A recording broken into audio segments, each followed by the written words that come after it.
imagine a Christmas in New York without it. But like many Christmas traditions, the tree is a relative newcomer to the Christmas story. Only since the early 19th century has the decorated tree been an important part of the American Christmas celebration. Hello, I'm Harry Smith. Welcome to the History Channel. Christmas trees, candy canes, even Santa Claus seem like they've been around forever. But many of these Christmas traditions are surprisingly recent. Join us as we look back at how a holiday that started in pagan Rome became the centerpiece of the Christian year, and why this season is known as much for shopping as the birth of the Christ child. Stay with us for Christmas Unwrapped.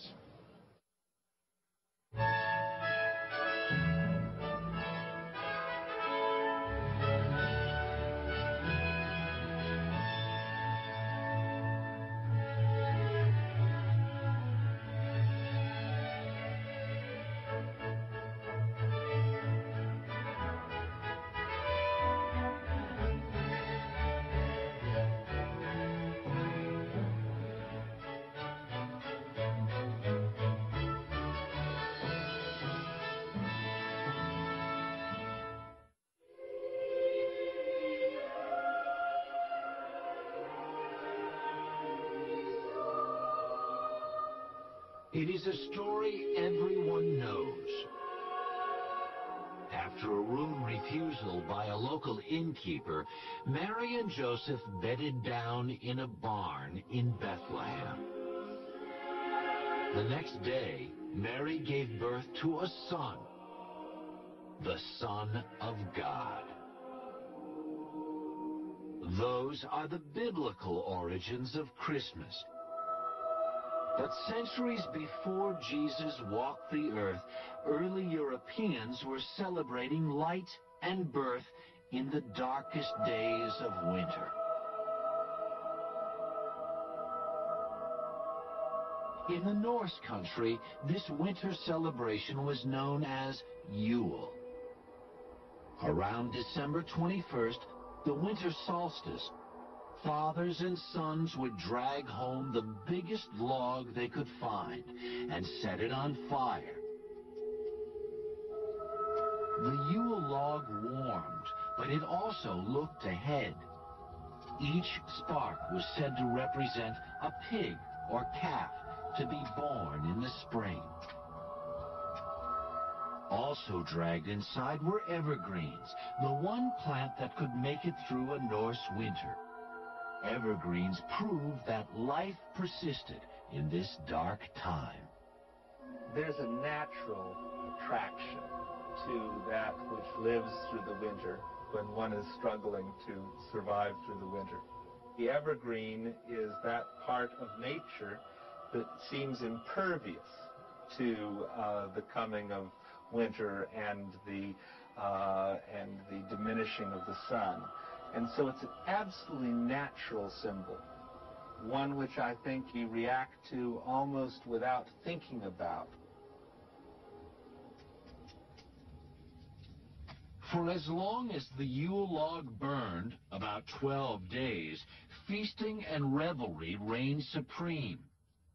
In fact, this was one of the few times that meat was abundant, since cattle had just been slaughtered for the long winter.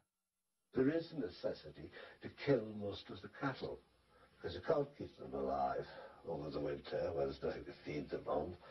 You keep a few alive for breeding. But there is an opportunity for a great blowout, for a great feast, time to party.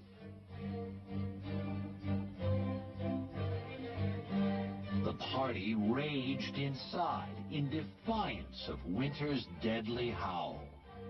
There is a spooky feel about the northern Yuletide festivals. You may be all right there in the hall with the blazing fires, but outside there are demons, there are spirits. In Germany, the pagan god Odin lent his name to this midwinter holiday.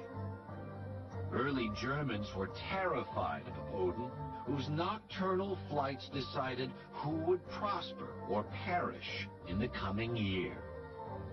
Later, we'd see another Christmas sky rider, Santa Claus. But for now, staying inside became the smartest choice at this frightening time of the year.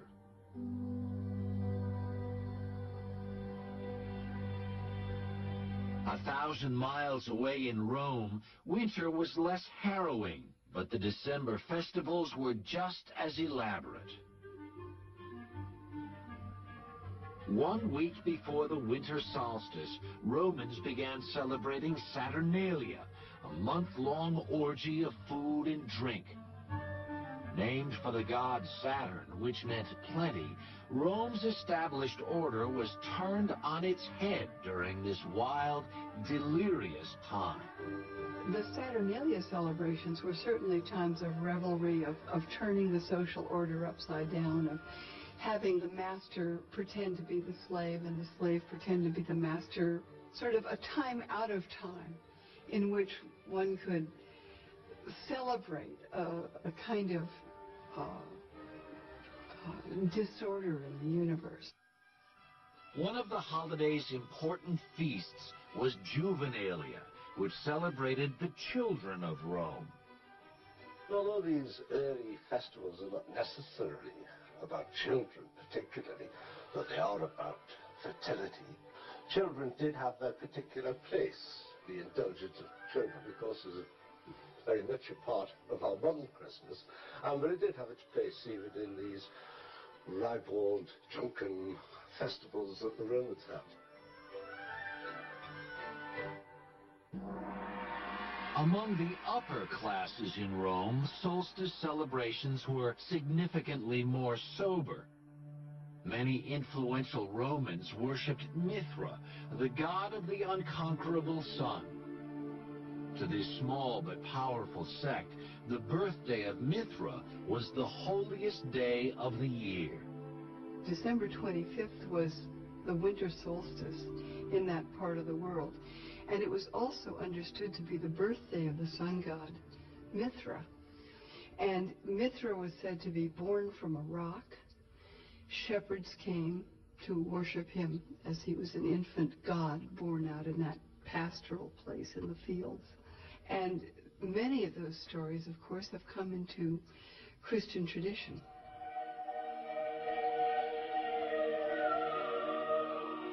While Romans were worshiping the sun god, a new religion was taking hold throughout the empire. At first, Christians didn't celebrate the birth of Christ. His resurrection was the essential fact of the new religion. By the 4th century, however, the question of the holy birth became impossible to ignore. For Christians, the fact of his birth was settled, but the date remained a mystery. The Bible doesn't mention exactly when Christ was born, but certain facts suggest it probably was not in December. So if you're going to sort through the runes of the scriptures, Jesus was probably born in the spring. If the shepherds are out in the fields watching their flock by night, we're not talking about one of the cold spells at the heart of winter.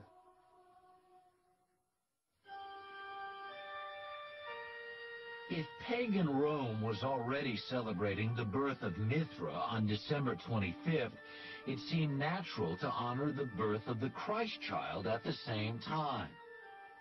By the 4th century, the church made it official. December 25th was declared the feast day of the Nativity.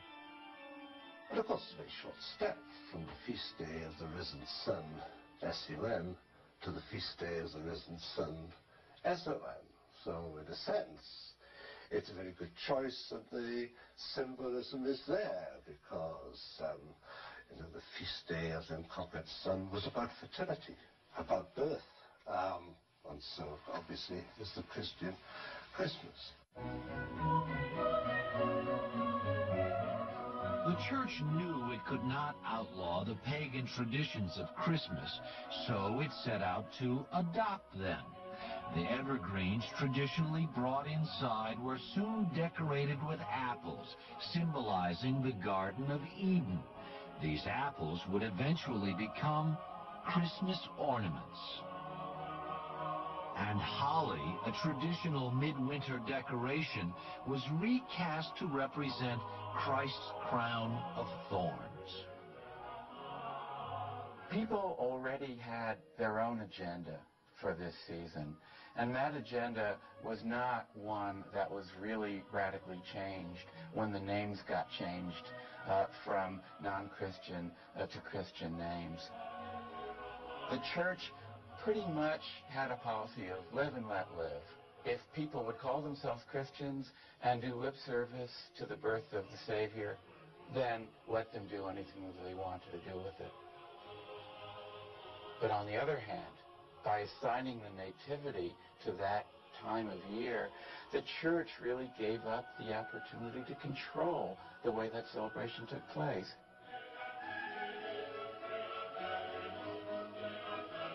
The tension between piety and revelry at Christmas would reach its logical and extreme conclusion in Puritan England, when the holiday would be considered so un-Christian it was done away with altogether. Now back to Christmas Unwrapped, here on the History Channel.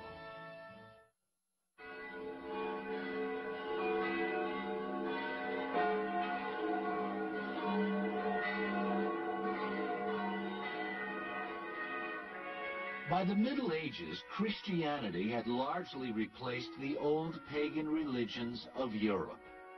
On December 25th, the faithful were called the Gothic cathedrals like Notre Dame and Salisbury Cathedral in England for Christ's Mass, soon to be called Christmas. But out in the streets, the holiday was still more raucous than religious. If you went to England around Christmas time, anytime before, say, 1800, you'd probably feel pretty ill at ease. You wouldn't think it was Christmas at all. What would you think it was? Maybe Mardi Gras, maybe New Year's Eve, maybe Halloween? Because Christmas in old-time England was really a carnival. The houses of London were littered with brawling, drunken villagers and couples engaged in the most unholy activities. And each Christmas, a beggar or student was temporarily put in charge after being crowned the Lord of Misrule. The rest of the peasantry also got their